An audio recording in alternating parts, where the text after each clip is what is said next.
I moved in with Holly 9 months ago. We met on Craigslist, but she seemed nice, was my age, and so I bit the bullet and jumped in. Where I live, places are extremely expensive as well as very hard to secure, so if you decide to move, you better be ready to move the weekend coming. I wish I'd have had more time to get to know her and look at more apartments, but that's life. Holly makes $44,000, and I make $73,000 despite being a year younger than her. I think she's a bit resentful of this, and thinks I don't have any money problems or any reason to keep a tight budget. I've explained to her before that I have student loans, car payments, and several other financial responsibilities that I've committed to, and paying for gas and train fare to and from work, 30 miles away, etc. But either way, she often makes snide remarks about how I make so much more than her, probably undeservedly in her opinion. Although I was an ambitious teen and have technically been working in my industry since I was 16, and I got my bachelor's in 2 years, so I've had more years of experience at work. I'm actually below market salary for my title. Her parents bought her a car and pay for it, and they put her through college debt-free. She also seems to think that her job and responsibilities are far more difficult than mine, and that she's grossly undervalued. Anyway, when we moved in, it was in a rush, and it was very hard for us to find somewhere within her budget. She was also very picky and inflexible about everywhere we looked at. For a budget of $1,200 per month, she wanted WD and unit, separate bathrooms, a second-floor apartment, parking, a large bedroom, lots of light and windows, and something lofty with exposed brick. Unfortunately, those demands are laughable in the area we live. Coming from the Midwest, she really didn't understand that. So, we found a place that is literally the best deal I've heard of in the area: a first-floor 2-bed 1-bath, dishwasher, with a patio, a gym and pool and parking lot, and coin-operated laundry in the building. However, for her to afford it, I would have to pay the difference of $175. So, her rent for the last 9 months has been $1,200, and mine has been $1,375. For this, I got an only slightly bigger bedroom. I've hated living with her. She's extremely messy and treats the rest of the apartment like it's her bedroom. Her clothes are always everywhere. She never washes dishes or takes out the trash, and the bathroom is disgusting. She leaves used tampons and pads out in the open and uses an electric toothbrush for about 4 minutes every morning and night, and just drools toothpaste any place she walks while she's brushing. I'm the only one who has ever cleaned the bathroom, and it took me until 3 months into the lease to realize she didn't know how to use the dishwasher. Aside from her gross behavior, she's extremely needy and takes up all of my energy if I'm even in the room with her. Her social skills are lacking because she's so over the top and exhausting to be around and doesn't know how to be chilled, and I know she's had issues at work about her professionalism. She is a social justice warrior and will rant to anyone she can get her hands on about issues she's only half informed on. None of my friends like her, or will hang out with me if she's there. Any guy I've ever brought over turns out to be just her type, and she ends up crushing on them forever. She's also a virgin, which has been a bit awkward, but not a huge thing. It just means that when she's around a guy, she misinterprets very small things as being big, e.g., OMG, he hugged me, what does it mean? She also goes on rants about guys and intimacy when she's literally never had it. I really just can't stand being around her, and sometimes she talks so much at me that I start to want to cry in the middle of her speaking. I just shut myself in my room whenever I'm home, or spend my time on the patio, which she doesn't like to do because she gets cold.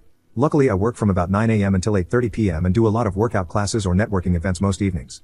At the beginning, I tried to drop hints and make nice suggestions to her, to try and get through it better and make it work. Nothing worked though, and she would only get very insecure and upset, asking if I hated her while on the verge of tears. I just want to be direct, but she can't handle it, and it makes the living situation worse. So I just shut up for the rest of the time and tried to keep busy. I stopped telling her what I would be doing so she couldn't invite herself.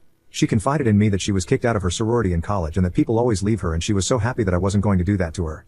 I feel so awkward and phony around her and just spend most of my time nodding and zoning out of her rants, or saving errands like grocery shopping or working out until I know she's at home. I always thought I was an extrovert, but I realize now I'm a social introvert.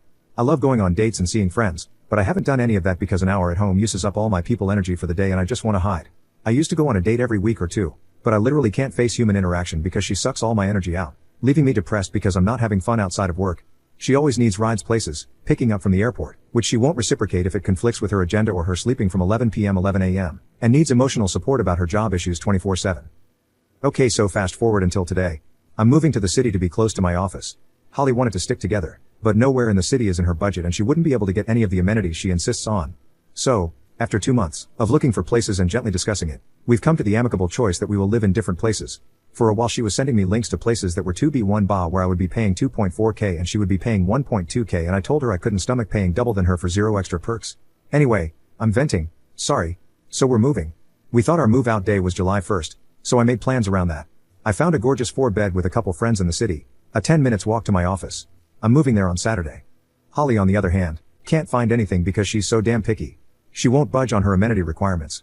So we went to look at the lease to see if she could do a month-to-month extension and find someone random on Craigslist to take my room while she remains here. It turns out we both fucked up and the lease actually ends on July 31st, a month after we had anticipated. Holly was really happy because it meant she had more time, but I am devastated. My move-in costs at the new place are totaling about $5,000 this month and I can only just make it work. This now means that I also owe an extra $1,375 to pay the last month's rent at the old place with Holly. It's my own fault for not reading the lease properly before I signed for a new place, but it sucks. Since she had suggested a new CL roommate for her staying at the apartment, I asked if we could do that for July anyway and she said yes as long as I found someone not crazy. I put an ad up, and have had loads of responses. We're right next to a famous university, so lots of smart and mature students/executives here for summer have been emailing me. I forwarded them all onto her for approval and she said no to all of them for various, silly reasons. Finally today a girl emailed me saying she was doing a summer medical program at the university, and she was bringing her sister, who wants to do a grad program, to see the school too. They both wanted to stay in my room for 3 weeks but would pay for the full month to make up for extra utilities used. They sounded the most promising, and I was sure Holly would be interested, so I sent their app along. I thought she would be keen on having 2 potential friends. She responded saying, I also think the rent should be higher. This is a downgrade of quality of living for me so I shouldn't pay as much. Kinda like how you didn't want to pay $1,000 more than I was paying to share a bathroom with me in the city. Me, I think that's a bit different because you're already sharing a bathroom. And we were talking about a $1,000 discrepancy there for the exact same living situation as each other. How much more would you want them to pay? Right, but sharing a bathroom with 2 people is different than sharing with 1 person. You and I don't have conflicting schedules, so it's a non-issue, but I would be pretty annoyed if I couldn't get ready in the morning because there were 2 other people in the queue, when I didn't sign on to share a 2BD with 2 other people. My mom's office weighed in and they all recommend the rent being split in thirds. I think the point is I shouldn't have to be stuck with anything. I signed on for a 9-month lease with 1 person I knew, and all of a sudden the expectations are changing and I'm supposed to pay the same. How would you feel if you were in my shoes? This is my life, too. I do see her point, but I'm really frustrated because I thought that this was going to be the one she liked, and I'm at my wit's end. The women can't afford what Holly is asking for, and there is nobody else in the pipeline that she approves of. I feel like I've spent the past 9 months bending to her needs, and sacrificing my time and money because of it, and she can't give me this one thing? Just 3 weeks of having an extra person use the shower, which will be paid for in utilities. Everything I feel like I've done for her is coming down to the line for the bathroom? I've collectively spent $575 more than her on our stupid apartment just so she could afford it, only to have her treat it like shit. I just want to get the fuck out to my new apartment, but I don't know what the fuck to do about the last month of rent I'll owe, and can't afford. Do I just sublease my place to someone whether she likes it or not? Do I tell her everything I've told you here and hope she changes her mind? Am I being unreasonable? If I am, what should I do about the cost of the last month of rent? Thanks for letting me vent. I appreciate any insight. Update, I'm 22F, at my breaking point with my difficult roommate, 23F, over a moving out mess.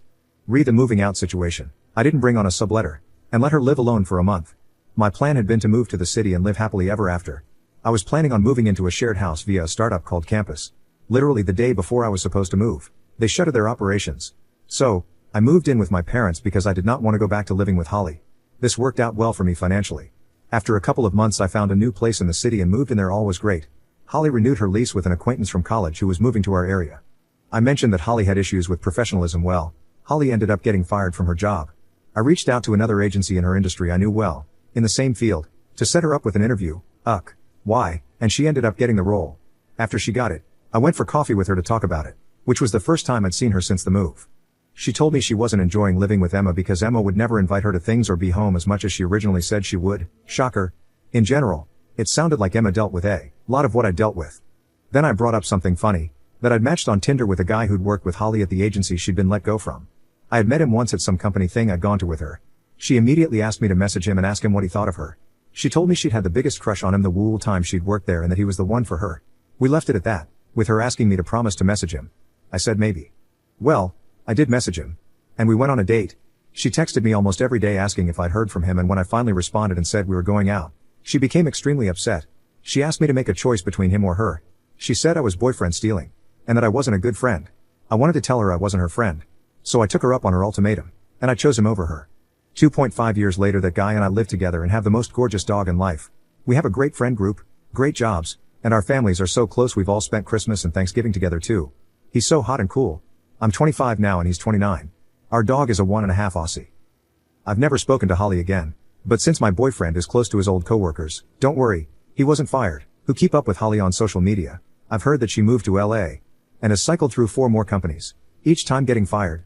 I don't know much else about her life since she blocked me on every single form of social media including Venmo. I've never met a person who knew her that didn't think she was batshit, so that's validation. The end. TL, DR, 10/10 would boyfriend steal again.